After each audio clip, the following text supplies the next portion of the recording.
Hi friends, ఒకవైపు European union భారత్తో free trade agreement FTA కుదుర్చుకోవాలని ఆసక్తి చూపిస్తుంది.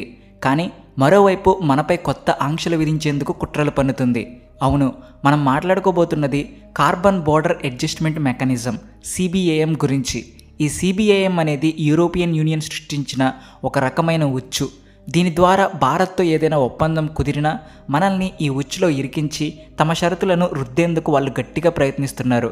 అయితే వాళ్ళ ప్రయత్నాలు విఫలమైనప్పటికీ యూరోపియన్ యూనియన్తో పాటు ఒకప్పుడు దానిలో భాగమైన బ్రిటన్ కూడా భారత్తో ఫ్రీ ట్రేడ్ అగ్రిమెంట్ ఒప్పందాలు ఖరారు చేసే సమయంలో ఈ సిబిఐఎంను ఉపయోగించి మనపై తమ నిబంధనలను అమలు చేయాలని చూస్తున్నాయి.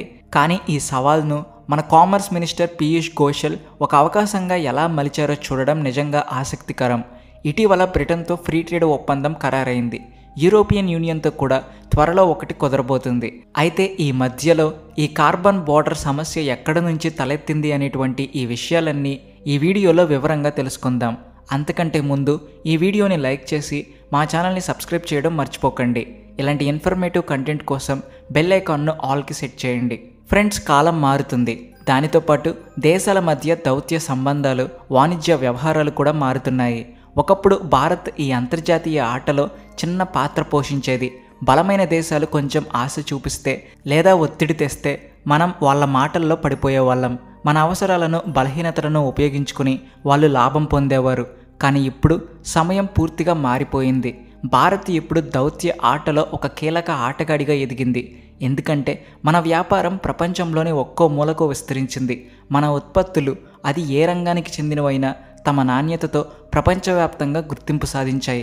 దీంతో ఏ దేశము మన ఉత్పత్తులపై ఆధారపడకుండా ఉండలేని పరిస్థితి వచ్చింది.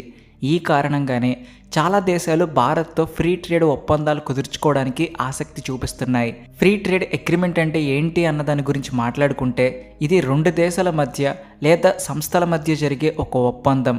దీని ద్వారా దిగుమతి సుంకాలను పూర్తిగా తొలగించడం లేదా చాలా తక్కువ చేయడం జరుగుతుంది. దీనివల్ల ఉత్పత్తుల ధరలు తగ్గి ఆ దేశ మార్కెట్లో అవి మంచి ధరలకు అందుబాటులో ఉంటాయి. దీనితో వినియోగదారులకు లాభం చేకూరడమే కాకుండా ఎగుమతి చేసే దేశాలకు కూడా మార్కెట్ విస్తరణ జరుగుతుంది. ప్రస్తుతం భారత్ ఇలాంటి ఒప్పందాలను 22 దేశాలతో, అలాగే ఆసియన్ వంటి పెద్ద వ్యాపార సంస్థలతో చేసుకుంది.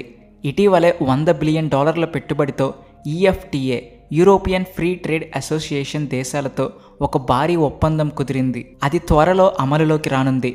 అంతేకాదు, బ్రిటన్తో కూడా ఇలాంటి ఒప్పందం ఖరారైంది. అయినప్పటికీ యూరోపియన్ యూనియన్లోని 27 దేశాలు భారత్తో ఈ ఒప్పందం కోసం ఉత్సాహంగా ఎదురుచూస్తున్నాయి. కానీ ఇక్కడే ఒక సమస్య ఉంది. యూరోపియన్ యూనియన్ తన లాభం కోసం ఒక కుట్ర పన్నుతుంది. వాళ్ళు భారత్ మార్కెట్ నుంచి ఎక్కువ లాభం పొందాలని చూస్తున్నారు. కానీ మనం వాళ్ళ మార్కెట్ నుంచి అంత లాభం పొందకూడదని ఆలోచిస్తున్నారు. ఈ కుట్రలో భాగంగా వాళ్ళు సిబిఐఎం అనే ఆయుధాన్ని మన మీద ఉపయోగించాలని చూస్తున్నారు.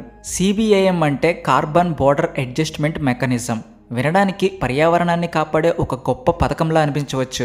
కానీ నిజానికి ఇది ఒక కొత్త రకం ట్రేడ్ వార్ ఆయుధం.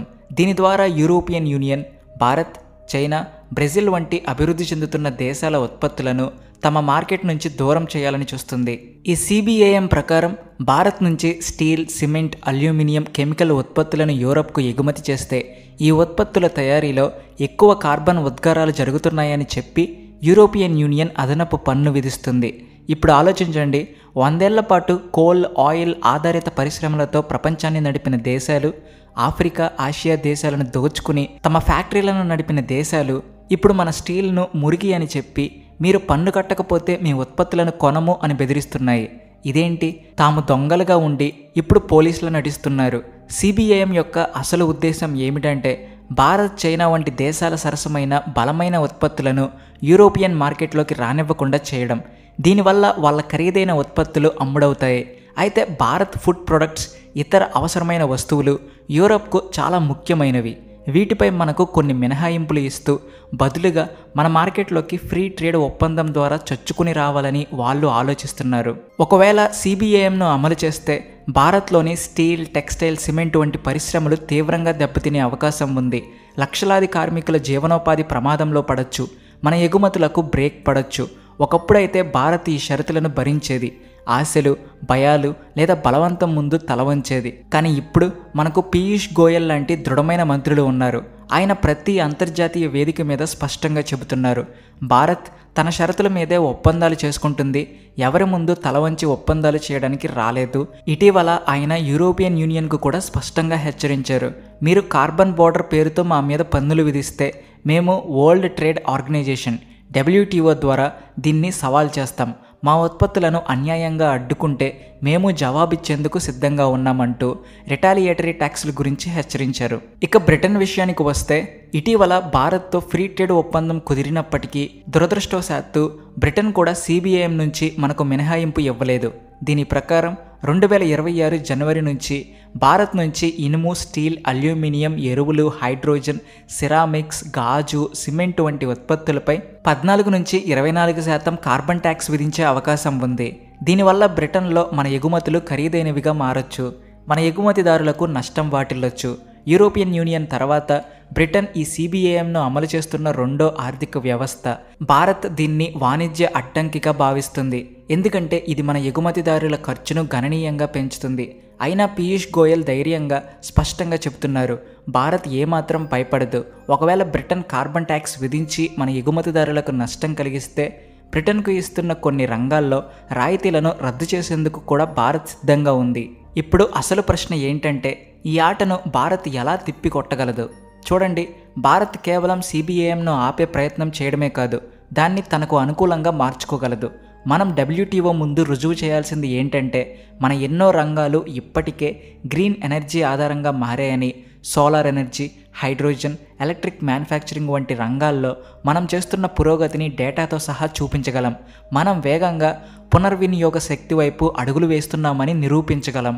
అసలే WTOలో ఈ CBAM అంశం ఇప్పటికే వివాదాస్పదంగా ఉంది. రష్యా, భారత్ వంటి దేశాలు దీనికి వ్యతిరేకంగా గట్టిగా పోరాడుతున్నాయి. ఇప్పుడు చూడాల్సింది ఏంటంటే, ఈ అంశంలో భారత్ ఎలా విజయం సాధిస్తుందో, ఈ CBAM సవాల్ను మనం ఎలా అవకాశంగా మార్చుకుంటామో.